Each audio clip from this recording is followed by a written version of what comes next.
Well, good morning. Today we are in Acts chapter 10, which is a pivotal chapter in the book of Acts. But it's not just pivotal in the book of Acts, it's really pivotal in God's work in the world. See, for the last thousands and thousands of years, God's focus has been on one nation, the nation of Israel. God called Abraham to form this nation. And then we see, reading through the Old Testament, how God focused on this nation. He protected this nation. He fellowshiped with this nation. He literally brought his physical presence in the tabernacle and then in the temple. And the Jews had learned, they were commanded to stick to themselves, to not marry other nationalities, to keep their religion pure and make sure it wasn't involved in the other things. And so how do you take that's very Jewish-centric and now take it to the world? See, the early conflict we'll see in the rest of the book of Acts comes, can you truly be a Christian and not be a Jew? In other words, do you first need to become a Jew to become a Christian? After all, Jesus was a Jew. The apostles were a Jew.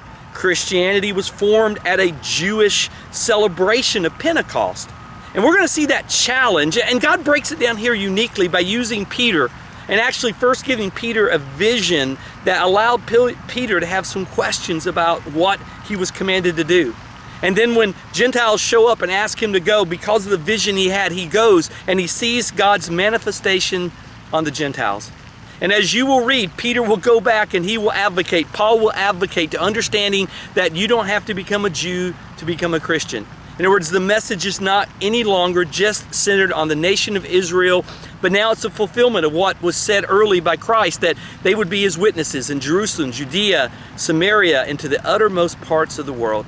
Guys, we have a message that is greater than us. It's greater than Huntsville, Alabama. It's greater than the United States. We have a worldwide message to give hope to the world, and that's what we're called to do. And I think you're going to enjoy, if you understand that context, reading the rest of Acts and seeing Acts become less centered on Jerusalem and the Jews and more centered on reaching the world, because that is God's hope, that is God's heart, that the world be reached with the gospel, and it's the challenge that we still carry out today.